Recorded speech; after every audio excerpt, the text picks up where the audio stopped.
할렐루야. 오늘 하나님 말씀 사도행전 16장 1절부터 5절의 말씀입니다. 사도행전 16장 1절부터 5절의 말씀. 바울이 더베와 루스드라에도 이름에 거기 디모데라 하는 제자가 있으니 그 모치는 믿는 유대 여자요 부치는 헬라인이라. 디모데는 루스드라와 이고니온에 있는 형제들에게 칭찬받는 자니 바울이 그를 데리고 떠나고자 할새 그 지경에 있는 유대인을 인하여 그를 데려다가 할례를 행하니 이는 그 사람들이 그의 부치는 헬라인인 줄 다 알미더라. 여러 성으로 다녀갈 때에 예루살렘에 있는 사도와 장로들의 작정한 규례를 저희에게 주어 지키게 하니 이에 여러 교회가 믿음이 더 굳어지고 수가 날마다 더하니라. 아멘. 이제 16장으로 오면서 이제 사도 바울의 2차 선교 여행이 시작을 하죠. 사도 바울이 1차 선교 여행을 다녀온 후에 예루살렘의 공회에 참석을 하고 다시 시리아의 안디옥 교회에서 주의 말씀을 가르치고 있었어요. 그리고 이제 어느 정도 시간이 지나서 사도 바울이 이제 바나바에게 이야기를 합니다. 우리가 선교하고 교회를 세우고 전도한 그 사역지를 다시 방문해서 그들의 믿음이 어느 정도 성장했는지 한번 가서 보자라고 제의를 합니다. 그런데 여기서 바나바가 이제 마가 요한을 데려가자 하는 일로 인해서 둘이 아주 심한 갈등이 생기게 되죠. 왜냐하면 사도 바울은 2차 선교여행 중간에 돌아간 마가를 데리고 가는 것이 옳지 않다고 생각하면서 바나바에게 이야기를 하니까 바나바는 그래도 우리 같이 동역자인데 데리고 가자라고 이야기를 합니다. 네, 사도행전 15장 39절에 보니까 서로 심히 다투어서 피차 갈라졌다. 한판 대판 붙고 서로 싸워서 삐져갖고 서로 이제 돌아섰다는 얘기죠. 그러면서 이제 누구 잘못인가 돼서 결론을 짓지를 않아요. 내용을 보면 바나바는 사랑이 충만하고 사도 바울은 사명이 충만한 사람이었기 때문에 서로 그게 성격이 안 맞았던 거죠. 바나바는 사람 위주로 생각을 해서 하나 살리는 거는 그 권세를 사용을 하고 사도 바울은 오직 하나님의 말씀에 명령에 의지해서 복음 전도 사명에 대해 더 중점을 두기 때문에 마가와 동행하는 것을 택했던 바나바는 한 사람의 동역자를 얻는 것이 많은 사람에게 복음을 전하는 것보다 더 중요하다 이런 생각을 했고 그래서 바나바가 마가 요한을 택하게 됩니다. 그래서 선교의 중심을 두고 사명을 감당하는 사도 바울은 선교하다가 많은 시험과 연단을 겪으면서 가야 하는 그 고난의 길을 1차 여행 때도 힘들다고 도망온 놈이 2차 더 힘든 자리에 그것을 감당할 것 같냐? 절대 감당 못한다. 이렇게 확실한 생각을 갖고서 반대를 했던 거죠. 그래서 그들은 서로의 의견이 맞지 않았고 두 사람의 의견 조율이 안 되니까 서로 다투고 결국은 헤어져서 따로따로 출발을 해요. 사도 바울은 마가 대신에 실라를 택해서 2차 선교 여행을 떠나고 바나바는 마가 요한을 데리고 선교 여행을 떠났어요. 분명한 것은 바나바의 격려로 이 마가가 다시 바뀌어요. 책임감 있게 다시 믿음을 회복하고 영성이 쌓여지면서 하나님과 교제가 또 이루어지고 그래서 마가복음을 기록하게 되고 또 베드로의 아들을 되는 그러한 일을 벌여요. 그리고 그 후에 사도 바울에게도 아주 소중한 동역자로 세워지게 돼요. 디모데후서 4장에서 사도 바울은 마가가 사도 바울에게 유익하다라고 증언을 해요. 디모데후서 4장 11절에 보면 누가만 나와 함께 있느니라 하면서 내가 올 때 마가를 데리고 와라. 저가 나의 일에 유익한 사람이다 라고 할 정도로 믿음이 생겼어요. 초창기에는 도대체 못 믿을 놈이다 생각을 해서 배척을 했는데 이제는 그가 변하고 나니까 그를 인정을 한 거예요. 이 모습을 보면 사람이 세워지는 과정에서 많은 실수도 하고 실패도 겪기도 하지만 한 사람의 격려가 넘어진 사람을 다시 세우게 되는 역할을 한다는 것을 말씀으로 우리에게 보여주고 계세요. 우리는 한 사람 한 사람을 세우면서 오늘의 모습만을 보고 판단하지 말고 미래 하나님이 세우실 그 모습을 봐가면서 서로 격려하는 자세가 반드시 필요하다. 내 마음에 안 든다고 그래서 그냥 판단하고 비판하고 정죄하고 이런 걸 하지 말라는 거죠. 그리고 사도 바울이 사도행전 16장에서 보면 2차 선교 여행을 떠난 모습을 보여주고 있네요. 따라서 사도 바울이 2차 선교 여행을 통해서 배울 수 있는 교훈이 뭔가? 오늘은 그냥 이렇게 16장 전체를 한번 이렇게 쭉 훑어드리고 세분화되는 거는 다음 시간에 할게요. 그래서 1절부터 8절의 말씀을 보면 하나님께서 사도 바울의 동역자들을 예비하는 모습이 보여요. 1절의 말씀을 보면 바울이 더베와 루스드라에도 이름에 거기에 디모데하는 제자라고 표현을 했어요. 1차 선교 여행 때 그 엄마와 할머니를 전도해서 그 디모데도 같이 성령의 은사를 받고 믿음이 성장한 그 제자가 됐죠. 그래서 성도가 이 성경에서 제자라는 단어를 사용함으로 인해서 그가 이제 하나님의 종으로서의 삶을 살게 될 것을 예시를 했죠. 그 모친이 믿는 유대 여자고 부친은 헬라인이라고 했어요. 그래서 사도 바울은 바나바와 헤어진 후에 실라를 택해서 시리아 북부에 있는 수리아와 소아시아 동북부에 있는 갈리기아 지역을 방문하게 됩니다. 이 지역은 사도 바울이 1차 선교 여행 기간에 복음을 전했던 곳이에요. 여기서 사도 바울은 약 1년이 채 안 되는 기간에 다시 방문하게 되니까 그의 복음의 열매인 디모데를 만나게 된 거예요. 디모데는 모친이 유대인이고 부친은 헬라인이었다 했어요. 사도 바울은 디모데 후서에서 디모데가 거짓이 없는 믿음을 가졌다고 격려를 했어요. 디모데후서 1장 5절에 보시면 이는 내 속에 거짓이 없는 믿음을 생각함이라. 이 믿음은 먼저 내 외조모 로이스와 내 어머니 유니게에 속해 있더니 내 속에 있는 줄을 확신하노라 라고 이야기했어요. 디모데가 사도 바울을 만난 때를 성경학자들은 디모데가 그때 나이가 한 20대 초반, 한 20살이나 21살 정도로 추정을 해요. 디모데는 사도 바울이 1차 선교 여행 기간에 소아시아 동남부 지역에 있는 루스드라에서 디모데의 가족을 만나 복음을 전했던 사람. 그때 사도 바울은 디모데의 어머니 유니게와 외할머니 로이스를 주님께 인도하고 말씀을 전하고 믿음을 굳게 했던 그 상황이었어요. 이때 디모데도 주님의 은혜로 구원을 받고 또 이 성령의 은사를 받는 그러한 자리에 서 있었죠. 그리고 1년이 지난 후에 이 사도 바울이 디모데를 만났을 때는 함께 사역의 동역자로 세울 만큼 신실한 믿음을 가지고 있는 청년으로 성장이 돼 있었다는 거죠. 그래서 성경은 디모데라고 하는 제자라는 기록을 했죠. 사도 바울은 디모데의 이 거짓이 없는 믿음은 그의 어머니 안에 먼저 있었다라고 설명을 해요. 우리는 디모데의 거짓 없는 믿음이 그의 어머니 유니게로부터 배웠음을 알게 되죠. 믿음의 삶에 있어서 가정에서 신앙교육은 엄청 아주 중요한 그러한 이야기예요. 모세에게 어머니인 요게벳이 있었고 이삭에게는 사라가 있었어요.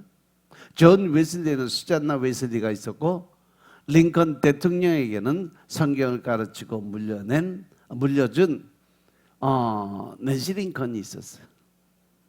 흔히들 이 링컨 대통령에 대해서는 많이 이야기하는데 그 어머니는 이름조차 모르는 사람이 허다하더라고. 에브라함 링컨 대통령의 어머니가 낸시 링컨이에요.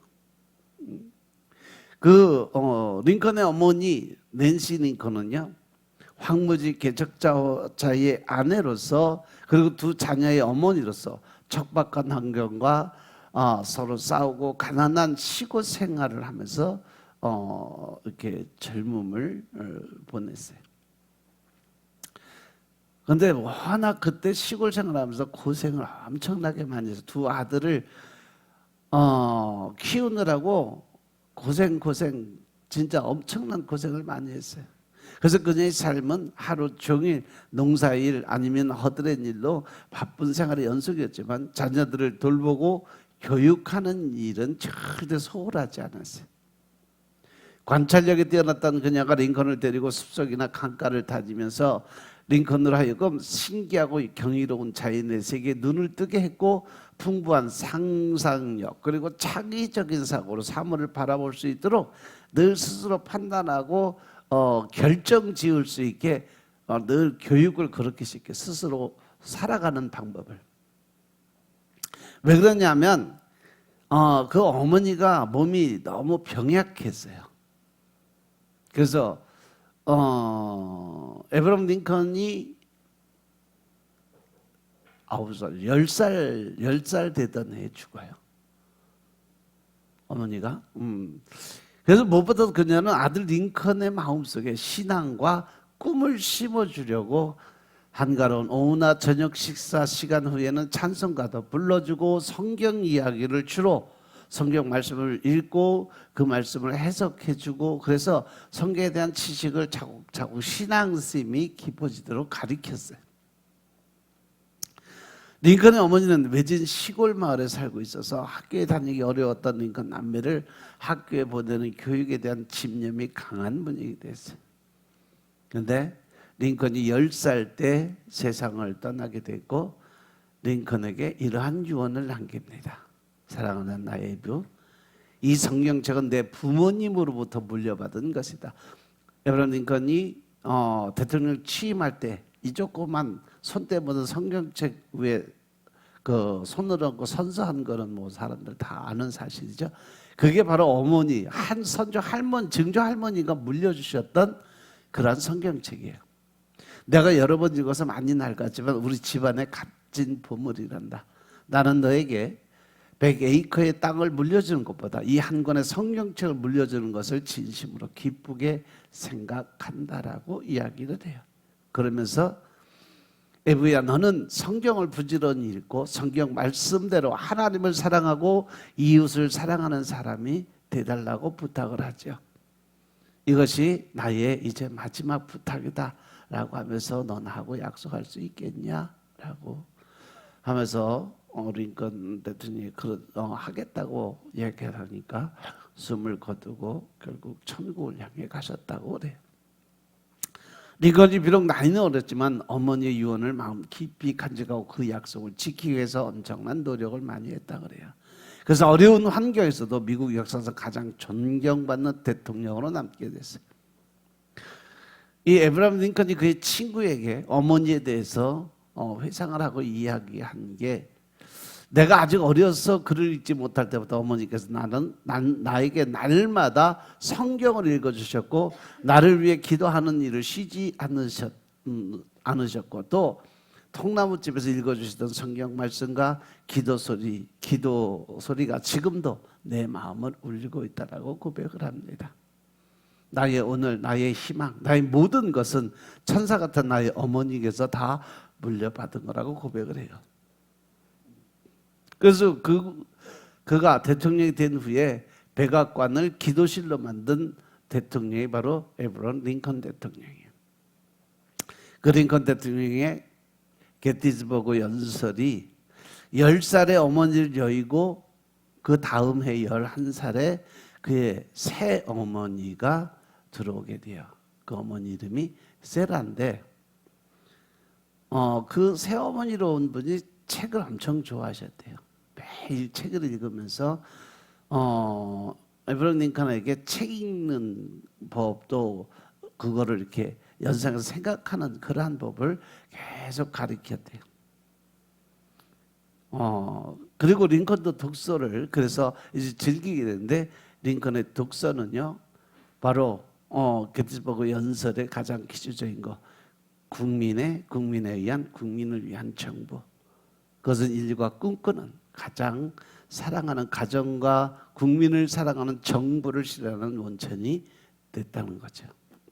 독서를 통해서 세라는 새어머니가 아닌 위대한 어머니의 숭고한 사명을 실천했고, 링컨은 이것을 통해 인류가 염원하는 국민을 사랑하는 정부를 구현하는 위대한 게티즈버그 연설을 탄생시키게 만들었다는 거죠. 그래서 여러분들 젊었을 때 책들 많이 읽으세요. 최소한 일주일에 한 권 정도는 읽어야지. 응? 이렇게 믿음의 어머니들의 영향력은요, 신앙의 지식만이 아니라 하나님을 경외하는 경외심과 진실함을 삶으로 보여주게 되는 거죠. 따라서 여러분들도 믿음의 어머니로 인해서 하나님께 감사드리는 삶을 사시기 바랍니다. 하나님을 진심으로 사랑하고 거짓이 없는 믿음으로 섬기시는 믿음의 어머니를 통해서 디모데와 같은, 에브라임 링컨 같은 그러한 믿음의 자녀들이 세워지기를 주의 이름으로 축원합니다. 우리는 하나님께서 디모데를 준비하신 이유를 생각해 봐야 돼요.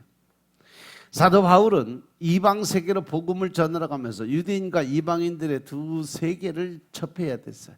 사도 바울이 가는 곳마다 가장 힘들게 했던 부류가 누구냐? 바로 유대인들이었어요. 그것도 유대인의 제사장들. 그리고 디모데는 이방 나라의 루스드라에 살았지만 어머니는 유대인이었어요. 그러면 사도 바울은 이방인과 유대인의 피가 섞인 다문화 가정에 디모데를 데리고 갔어요. 왜냐하면 디모데는 이방인의 사고와 철학을 알고 있었고, 어머니로부터 유대인의 전통과 율법에 대해서 가르침을 받았기 때문에 다 잘 알고 있었어요. 그래서 사도 바울이 그를 데리고 갈 때에 할례를 행한 것은 유대인에게 흠이 잡히지 않으려고, 시비거리 안 만들려고 일부러 디모데에게 할례 의식을 행했던 거죠. 그 도시의 모든 사람들은 그의 아버지가 헬라인인 줄 알았기 때문에 그 사역이 유대인으로부터 오해나 반감을 받지 않으려고 노력을 했다는 거죠.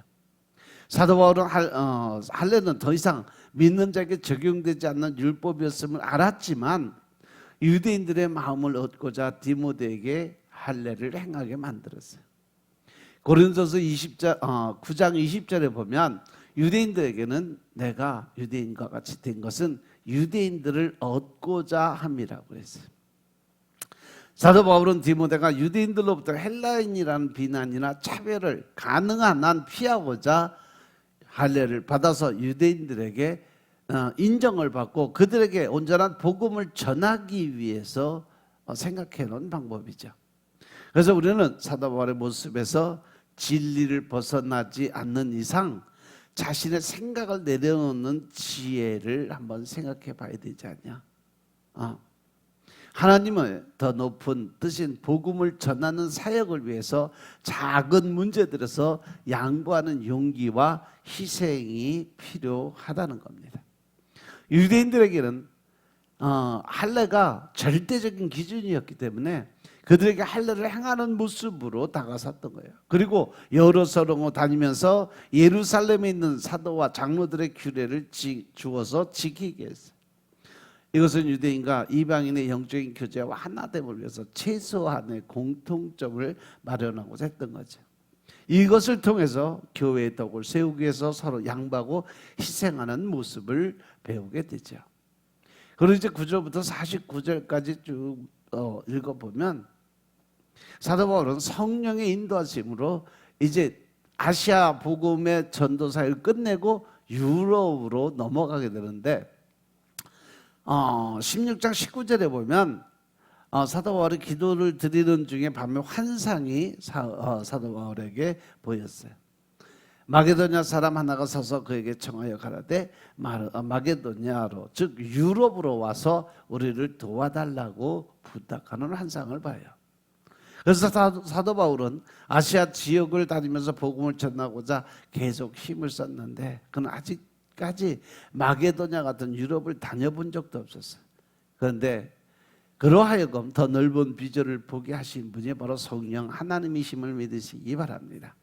이 성령께서 사도 바울로 하여금 아시아에서 말씀을 전하지 못하게 하시고 들어와 섬으로 내려가게 해요. 그때 사도 바울은 밤에 환상을 보게 되고 하나님의 인도하심을 느끼게 됩니다.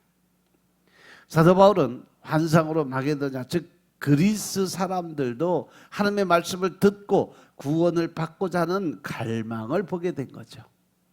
그래서 사도 바울은 이 그리스로 마게도냐로 떠나기를 결심을 하는데, 이는 하나님이 저 사람들에게도 복음을 전하라고 사명을 주셨다고 인정하고 그 하나님의 환상을 보여주고 나보고 그리 가라는구나 라는 확정적인 믿음을 가지고 방향을 틀어서 이제 아시아에서 유럽 쪽으로 돌아가게 되죠.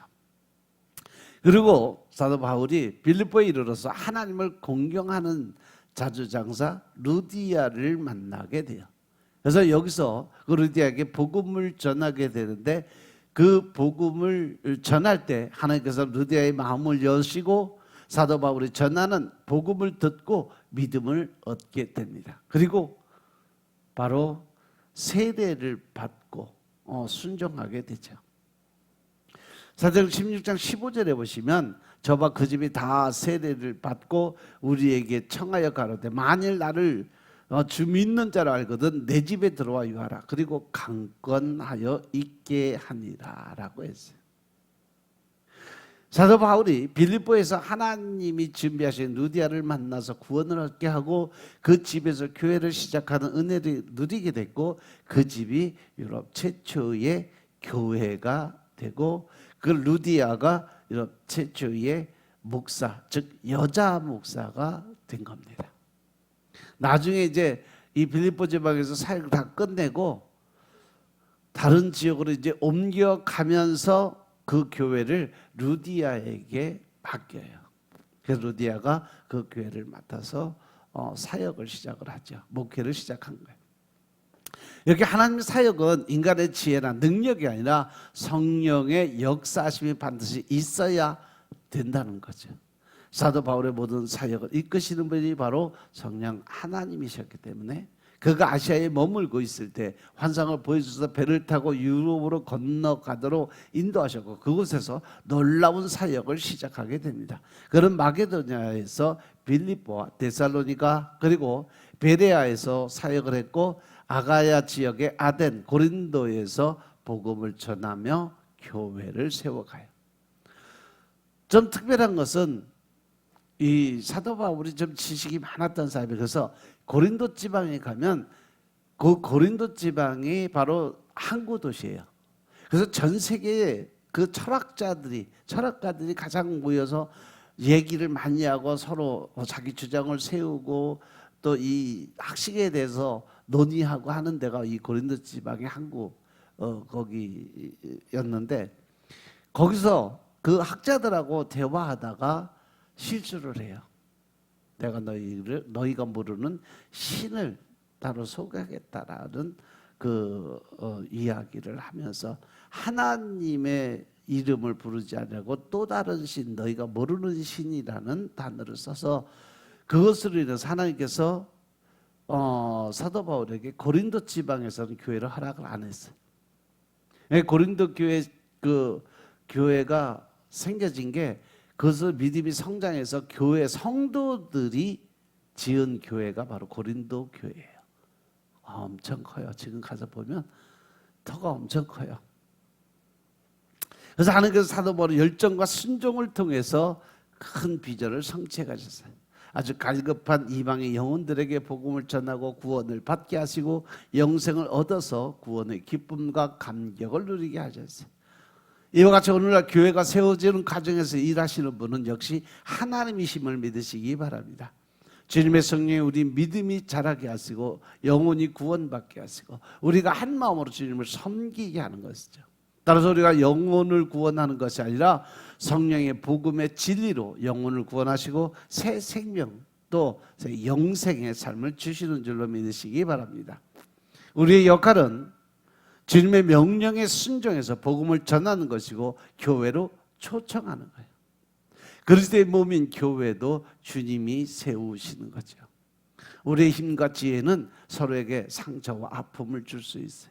우리의 지혜가 다른 사람들에게 거치는 것이 될 수도 있다는 것이죠. 따라서 우리의 역할은 자신보다 남을 더 귀하게 여기고 서로 겸손하게 섬기는 일이 바로 우리가 당연히 해야 될 일인 것임을 깨달으시기 바랍니다. 그리고 교회의 지체는 영적인 권위와 질서를 존중하고 순종하는 자세를 가져야 됩니다. 그러면 하나님은 사랑 가운데 임하셔서 교회를 세워가시고 또한 성도들을 세워가시고 그걸로 해서 서로 협력해서 선을 이뤄가는 하나님의 뜻을 세워가신다는 사실 명심하시기 바랍니다. 교회가 세워지는 것의 의미는 사람들이 믿음 안에서 세워져 가는 거예요. 사람들이 사역을 통해서 세워져 가고 진리의 말씀을 배우면서 세워져 가는 겁니다. 우리의 믿음은 주님 안에서 자라는 것이기 때문에 우리는 주님만을 바라보는 믿음으로 순종과 복종의 삶을 살아야 되는 사실 명심하시기 바랍니다. 따라서 아울러 성령이 함께 하시는 사역에는 기쁨과 평안이 있고 늘 승리하는 일이 있다는 사실, 또 인간의 지혜로 하는 사역에는 다툼과 분열이 있을 수밖에 없다. 왜? 거기에는 우리가 있는 것이 아니라 내 자신만 있기 때문에 그래요. 따라서 우리는 우리 자신이 아니라 예수 그리스도의 이름을 높이는 자세로 주님을 섬기고 하나님의 말씀에 복종하는 삶을 통해서 오늘 하루도 여러분들 하나님을 기쁘게 하고 또 하나님을 웃게 할 수 있는 하루의 삶을 사시길 주의 이름으로 축복합니다. 기도드리겠습니다. 아버지 하나님 감사드립니다. 오늘도 아버지 하나님 은혜 가운데 우리가 살아갈 수 있는 길을 열어주시고 또 새 영 새 마음으로 우리의 삶이 변화될 수 있도록 도와주시니 감사합니다. 하나님의 의가 드러나는 믿음의 삶으로 우리의 삶이 변화될 수 있도록 축복하시고 이제는 오직 주님의 영광을 위해서 오직 한 길, 오직 예수의 삶을 살 수 있도록 주여 축복하옵소서. 모든 말씀 우리 주 예수 그리스도의 이름으로 감사드리며 기도드려 싸움나이다. 아멘.